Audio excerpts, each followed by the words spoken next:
Salut, je me nomme Coach Sodiedo pour ceux qui me découvrent pour la première fois. Sur cette chaîne, nous allons parler de mes expériences personnelles, de mes vécus, ainsi que des vécus des personnes que je côtoie au quotidien pour essayer de vous apporter un plus. Et les choses qui vont être données ici ne sont pas une dogme, mais dans la vie, chaque être humain a ses expériences personnelles. Donc, je vais vous inviter à apporter votre propre réflexion sur ce qui sera partagé sur cette chaîne pour trouver votre propre cheminée. Vous qui regardez cette vidéo, vous avez des difficultés à gérer vos émotions, à contrôler les émotions au maximum. Cette vidéo est faite pour vous. Pour pouvoir comprendre le terme d'aujourd'hui, nous allons définir ce que c'est qu'une émotion. Une émotion est avant tout un sentiment. Donc, c'est un sentiment qu'on éprouve à travers la peur, la joie, l'amour, la tristesse, le dégoût et autres. Généralement, nous avons 4 façons de réagir à nos émotions. La première des choses, c'est de fuir les émotions. Par exemple, vous éprouvez de la tristesse par rapport à un sujet. Au lieu d'écouter cette tristesse, de voir ce que ça révèle, vous allez plutôt vous mettre dans un monde où vous allez peut-être regarder la télévision pour essayer de fuir ou bien inhiber cette tristesse-là. Ou soit vous allez manger du popcorn assis dans votre canapé, vous mangez du popcorn pour pouvoir fuir l'émotion, cette émotion de tristesse, en quelque sorte. Donc, c'est une façon de fuir les émotions. La seconde façon dont nous réagissons à nos émotions, c'est le fait de se noyer dedans.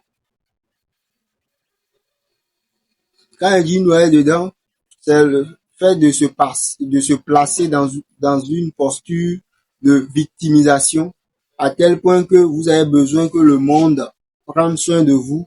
Vous allez accuser tout ce qui se trouve autour de vous. Vous dites, oh là là, que vous souffrez, voilà, que le monde est mauvais, que les choses ne vont pas. Au lieu de faire face à la situation, vous allez vous noyer dedans, être une victime en quelque sorte, et parfois ça va aller jusqu'à un niveau de dépendance élevé où vous allez vous noyer dans l'alcool, dans les stupéfiants, les drogues et autres pour compenser, pour pouvoir inhiber en quelque sorte ce que vous vivez. Si ça va, dans ces cas, ça va dans un niveau très très élevé. Là, vous vivez des dépendances, des substances en quelque sorte. Donc, la troisième manière dont nous réagissons aux émotions, c'est le fait que nous les remplaçons par une autre. Par exemple, tu as une réunion qui va se passer à 9 heures avec tes supérieurs. Alors, à 9 heures, la réunion n'a pas commencé. La réunion vient commencer maintenant à 11 heures ou bien à midi. Mais comme c'est tes supérieurs, tu ne peux pas bouder, tu peux rien faire. Tu vas te contenir et arriver à la maison, par exemple, comme tu vas maintenant te défouler sur les enfants. Tu peux rentrer, les enfants vont dire bonjour, bonne arrivée. Oui, bonsoir, bonne arrivée. Tu vas commencer par bouder, mais les enfants n'ont rien fait. Tu essaies de remplacer ce sentiment d'agacement, de stress par la colère, parce que tu vas essayer de te défouler pour te libérer. Et souvent, nous avons tendance à nous libérer ou bien à nous défouler sur qui ça peut passer rapidement, en quelque sorte.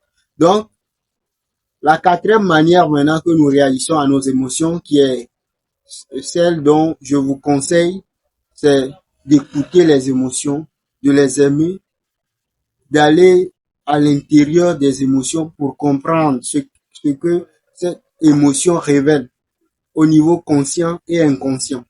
Parce que chaque émotion révèle quelque chose. Quand nous prenons par exemple la peur montre un sentiment d'insécurité par rapport à quelque chose. Si vous avez une conférence à faire, que vous devez parler devant les gens et vous éprouvez de la peur de parler en public, si vous écoutez cette peur peut être liée au fait que vous ne maîtrisez pas votre sujet ou soit vous avez simplement peur des regards. Là, si vous arrivez à détecter ce qui c'est exactement, là, vous pouvez travailler sur ça pour vous améliorer. Si c'est le contenu, alors vous pouvez augmenter votre expertise dans le domaine. Si c'est le regard, vous allez augmenter votre confiance en soi pour se sentir à l'aise par rapport à ce que vous voulez faire. Donc, il est important d'écouter les émotions, de les aimer et de chercher ce qu'elles révèlent, en quelque sorte. Si c'est la peur, si c'est comment on appelle le stress, ça veut dire que c'est un sentiment d'agacement ou bien d'un mécontentement par rapport à un sujet qui vous stresse. Là, si vous comprenez le sujet, vous allez essayer de clarifier les choses pour vous sentir mieux. Donc, il est très important d'écouter les émotions. Cette quatrième méthode est très importante. Cela va vous aider à gérer vos émotions efficacement. Merci d'avoir écouté cette vidéo. Merci d'avoir suivi cette vidéo et j'espère que tu as appris quelque chose qui peut t'aider à grandir. Si c'est le cas, on nous le dit en commentaire. Si vous avez besoin d'approfondir le sujet des émotions, dites-le nous en commentaire. On va essayer de vous donner une autre vidéo plus élargie pour vous aider à comprendre mieux. Sur ce, vous venez d'écouter la voix de votre coach Sojedo. Merci beaucoup. Je vous dis à bientôt dans une nouvelle vidéo.